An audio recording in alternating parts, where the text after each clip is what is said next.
Le pouvoir d'achat et la monnaie locale.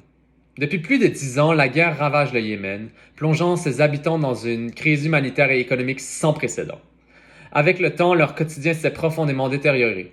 La pauvreté touche désormais la grande majorité de la population, forçant les Yéménites à faire des choix de survie. L'effondrement de la monnaie locale, le rial yéménite, a aggravé cette situation. En 2014, un dollar américain équivalait à 214 rials, tandis qu'aujourd'hui, il en faut 1350 pour obtenir ce même dollar.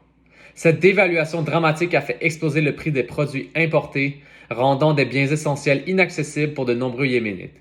Selon Oxfam International, plus de 80% de la population vit désormais sous le seuil de la pauvreté, un chiffre alarmant. Le PIB.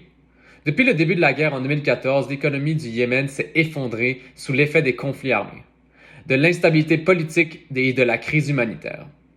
Le PIB du pays a chuté de manière spectaculaire, passant de 45 milliards de dollars à seulement 21 milliards de dollars.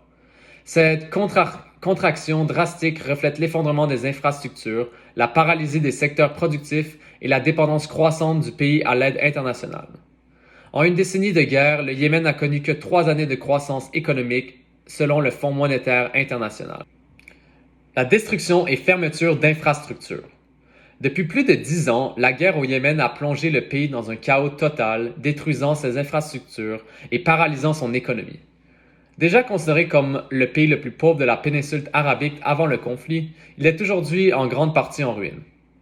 Écoles, hôpitaux, usines et entreprises ont été détruits ou contraints de fermer, privant la population de services essentiels et d'opportunités économiques. Le secteur de l'éducation est particulièrement touché. Selon un sondage du ministère de l'Éducation, plus de 1671 écoles ont été endommagées, dont 287 nécessitant une reconstruction totale. Le système de santé est également en ruine. À Taez, troisième plus grande ville du pays, la moitié des hôpitaux publics ont été détruits ou sont devenus inaccessibles, réduisant à néant l'accès aux soins pour une grande partie de la population. Pendant ce temps, les infrastructures énergétiques ont été lourdement ciblées avec un coût de réparation estimé à 139 millions de dollars.